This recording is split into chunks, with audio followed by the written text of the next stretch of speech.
I was a millionaire by age 31. I'm broke by age 33. Couple of million, 2.5 million, all swept away, making foolish decisions. That first money, it's really hard to keep. You know, I'm just a young guy, 31, 32 years old. But sure enough, I fell for some of the temptations. You know somebody's going to be parted with their money before long when they say, like I did, how many colors does it come in? Right? You know, I'll buy them all. You know, that kind of sort of recklessness. And then making some unwise business decisions.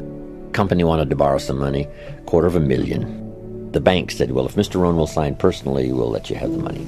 And I knew they could pay it back, so I signed, so I'm the hero. They pay it all back. I leave, go away. I find out a little bit later that the company got in financial trouble, went back and borrowed this $250,000 again.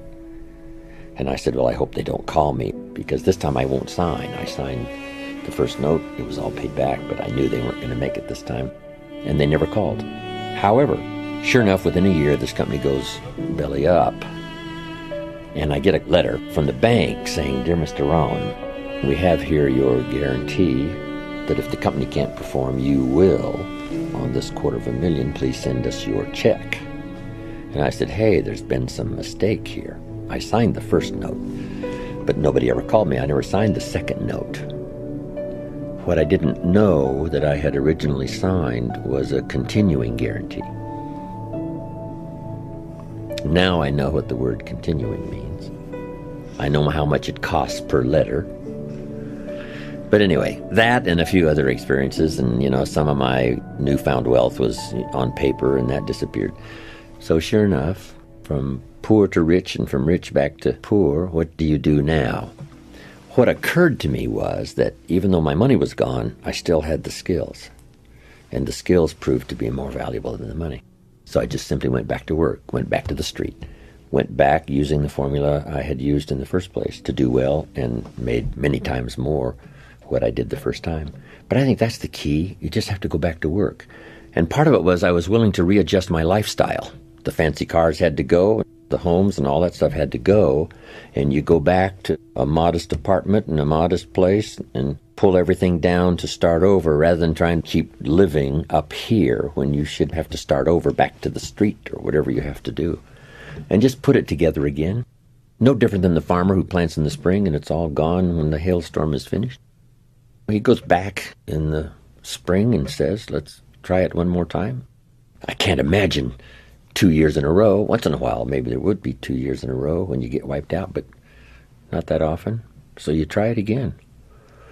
And probably from the experience, if you treat it right and keep the right attitude, you'll be stronger than you were the first time around or the second time around. But everything comes down to attitude and philosophy. When I first started working on my fortune as well as my living, my mentor said it depends on your attitude. If you say, I'm working a little extra time to pay some bills, that'd be one thing. But if you said, I'm working a little extra time to start my fortune, see, that makes getting out of bed totally different. To get up to pay some extra bills is one thing. To get up to lay the foundation for your fortune, see, is a whole different attitude and mindset and philosophy. So if you have the right attitude, no matter what's happened, if you just readjust your attitude and your philosophy and a whole new mindset and start again.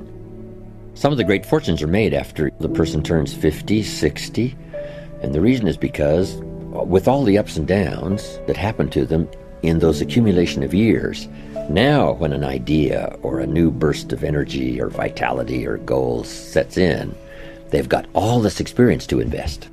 That's why these fortunes become incredible, even after 50 and 60. When you're 20, you don't have much experience to invest. Doesn't mean you can't do okay and you can't really climb the ladder fairly quickly.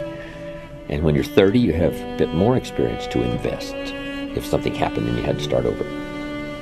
But sure enough, 50 and 60, you've got a good handful of years of experience to invest, which may make all the difference in the world and now how it goes. And it's true, you can tip either way, to be discouraged by it all or to be inspired by it all. And that's part of the mystery. The magic is you can turn around and make another fortune. The mystery is not everybody will do that. Some will use it as a reason to succeed, others use it as a reason to give up. Same circumstances. They followed two boys, twins. The father of these two boys was a scoundrel and a drunk. But as they followed the two boys later, one of them turned out to be a scoundrel and a drunk. And they asked him, how come your life turned out like this? And he said, well, what would you expect? Right? My father was a scoundrel and a drunk. What else would you expect? The other boy had turned out to be a professional, doing very well. And they asked him, how come you turned out to be a professional? And he said, I didn't want to be like my father. Same father. One used it as an excuse for living a poorer life, and the other one used it as a reason to make all the necessary changes. A big share of our life is going to be shaped by attitude and by influence. The people around us. Good question to ask. Who am I around, and what are they doing to me, and is that okay? Those are three major questions. Who am I around? What are they doing to me, and is that okay? What have they got me reading? Where have they got me going? What have they got me doing? The people I'm around. How have they got me thinking and behaving? That's a good mature analysis. Who am I around and what are they doing to me? And is that okay? And if it's okay, fine. If it isn't okay, change it. Association can make all the difference in the world in your future.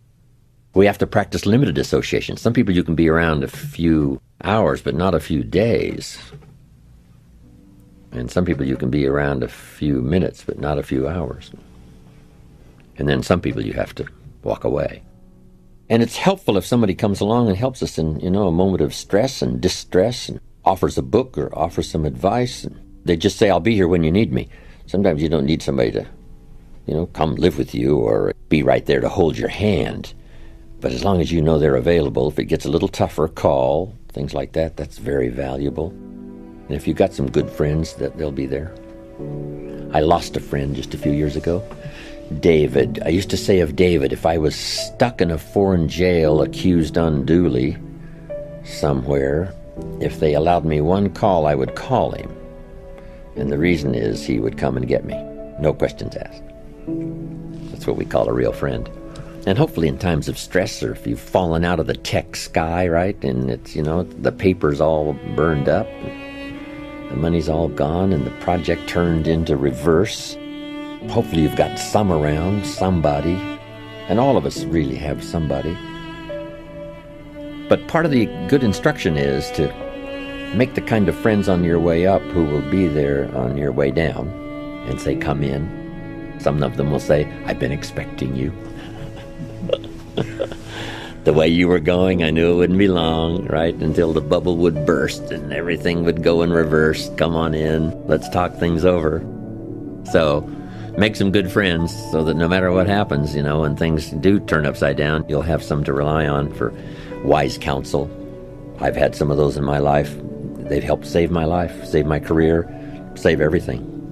Walk the beach with somebody that cares about you and is an excellent friend where you can really unload and try to see if you can't sort it out.